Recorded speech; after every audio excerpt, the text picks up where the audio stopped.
Ai bwana, mimi wakati nilienda last time bwana nikapata kulikuwa na uchaguzi kwa kanisa bwana, mhubiri na kongana mimi na wengine wakashindwa. Ai, wanapigana kanisa ngumi. ndio uchaguzi. Ulikuwa na uchaguzi wa viongozi kanisani?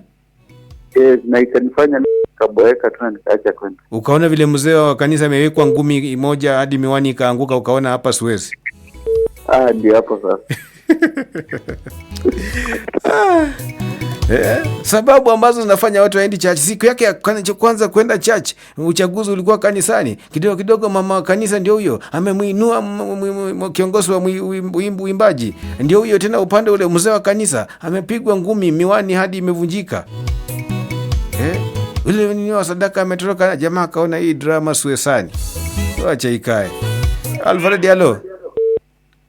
Hello. Hey. Salama sana, punguza sauti ya redio. Mahangaiko na kuhangaika. Shughuli za dunia. Shughuli za siku. Unafanya mtu anasahau, anakumbuka, kumbe leo ni Sunday, na mtu amechoka. Ndio? Sasa hiyo itachangia vitu vingine mingi. Hangaiko tu. Mahangaiko na kuhangaika. Sisemi kitu. Jana hukupata, unasema leo wacha nijaribu. Unajipata umesahau. Mimi lakini sijakaa sana. Miaka ngapi?